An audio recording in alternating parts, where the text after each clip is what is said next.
People have been showing up here to the Carter Center. The motorcade expected to arrive here in Atlanta around 3 o'clock this afternoon. As you mentioned, it will make a stop at the state capitol first for a moment of silence among the dignitaries we expect to be there. Governor Brian Kemp and Atlanta Mayor Andre Dickens. And then the motorcade, the president's remains, will arrive here at the Carter Center. They will have an arrival ceremony right around 3:45. And the first official service of the state funeral will happen at 4 o'clock right inside of the Carter Center. We know that the president's son, the late president's son, Chip Carter, will be among those speaking, along with his grandson, Jason Carter. And the Morehouse College Glee Club has also been invited to be a part of this special service that will happen at 4 o'clock, a private service.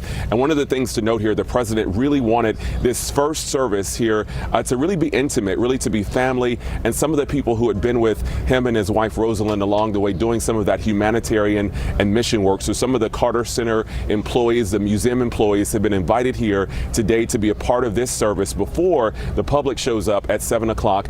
That's when the president, the late President Jimmy Carter, will lie in repose starting at 7 o'clock tonight. So you are invited to come out here. And if you are coming, there are some things you should know. So I want to bring in my colleague Liza Lucas right now. She has some details on what you'll know if you're coming here today. We know a lot of people will be coming here starting tonight through Tuesday morning.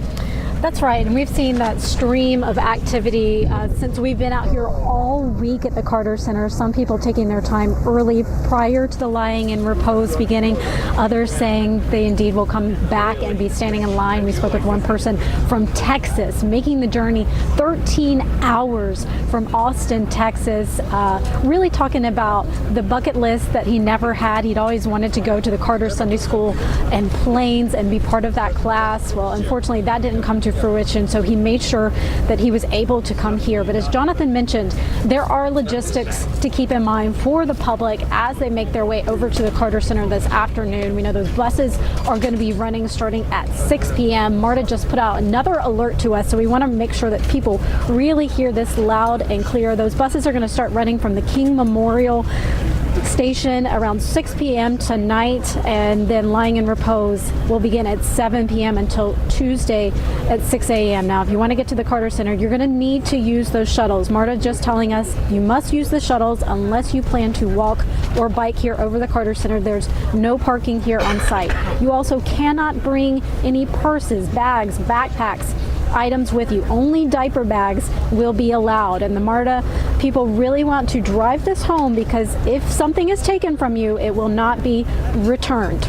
So leave everything in your car throughout the course of this. Now, this week we've also been talking to those at the Carter Center about the legacy here. That includes Sarah Johnson, who is part of the Democracy Program, which is a huge part of the work that President Carter really focused on in terms of ensuring fair elections, especially in emerging countries. Take a listen to what she had to say.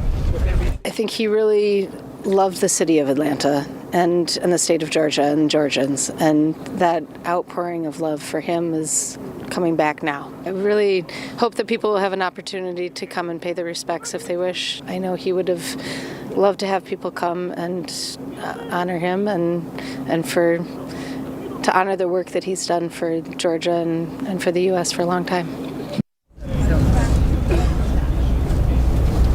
Again, the Carter Center team will be part of that special service with the family that will take place at 4 p.m. and then lying in repose begins at 7 p.m. and will be continuous 24/7. So there's ample opportunity for the public to make their way over to the Carter Center, use those MARTA shuttles, leave your personal items at home, because security is going to indeed be tight here.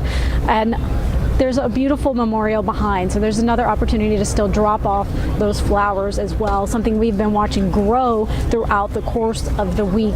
We're going to be with you here along the way and keep you posted throughout the course of this process. Live at the Carter Center, Liza Lucas, sending it back to you guys.